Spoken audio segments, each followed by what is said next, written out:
ഭർത്താവിന് ഒരു അന്യ സ്ത്രീയുമായിട്ടൊരു ചാറ്റിങ്ങും സംസാരമൊക്കെ ഉണ്ട്. ആ ഭർത്താവിനെ ഒന്ന് പറ്റിക്കാൻ വേണ്ടി ഞാനും അതേപോലെ ഒന്ന് തുടർന്നാൽ പിന്നെ എന്തായിരിക്കും അതിൻ്റെ ഒരു അവസ്ഥ? അങ്ങനെ ചെയ്യാൻ പറ്റുമെന്നുള്ളോ? ഇത് ഭയങ്കര അപകടം. ഞാൻ ഇന്ന് പോലും ഒരു സഹോദരി പറയണത് എന്താണെന്ന് വിചാരിച്ചാൽ, അവിടെ ഭർത്താവ് വിവാഹം കഴിഞ്ഞ് നേരെ ഗൾഫിൽ പോയി, 1.5 വർഷമായി. അയാൾ ഇവിടെ നിന്ന് ഫോൺ വിളിക്കില്ല, ഒന്നും വിളിക്കില്ല. ചെറിയ പെൺകുട്ടിയാണ്.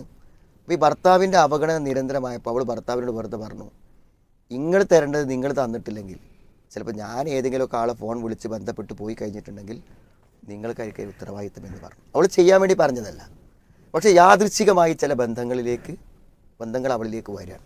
അങ്ങനെ ബന്ധങ്ങൾ അവളിലേക്ക് വന്നു കഴിഞ്ഞപ്പോൾ അവൾ എന്ത് ചെയ്തു? സ്വാഭാവികമായും ആദ്യം അയാളൊരു പാഠം പഠിപ്പിക്കാം എന്ന നിലക്ക് എന്ത് ചെയ്തു? ചില ചാറ്റിങ്ങിനോട് പ്രതികരിച്ചു. പക്ഷേ അത് അപകടകരമായ വഴികളിലേക്ക് എത്തി. അതെന്ത് ചെയ്തു? ഫോൺ ഹാക്ക് ചെയ്തു. ഭർത്താവിന് എല്ലാ തെളിവുകളും ലഭിച്ചു.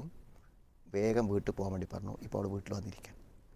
അങ്ങനെ വീട്ടിൽ വന്നിരുന്നിട്ടാണ് എനിക്ക് തെറ്റുന്ന മടങ്ങാൻ എന്തെങ്കിലും വഴിയുണ്ടോ, എൻ്റെ ഭർത്താവിലേക്ക് തിരിച്ചു പോകാൻ എന്തെങ്കിലും വഴിയുണ്ടോ എന്ന് ചോദിച്ചൊരു പെൺകുട്ടി ഇന്ന് വിളിച്ച്.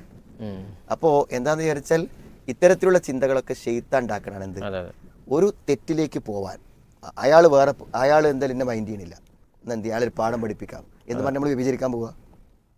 എന്ത് പാഠം പഠിപ്പിക്കില്ല? അത് എല്ലാ തെറ്റുകളും എന്താണ്? നാം നമ്മെ നശിപ്പിക്കണം. വലവ് ഇല്ലലമു അംഫുസഹും, സ്വന്തങ്ങളോട് ആത്മദ്രോഹം ചെയ്ത ആളുകൾ.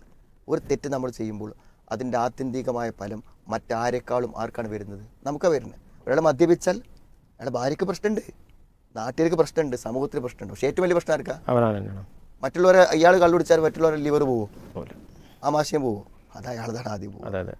നമ്മൾ ചെയ്യുന്ന തെറ്റുകളുടെ ആത്യന്തികമായ ഫലം നമ്മൾ തേടിയെത്തും.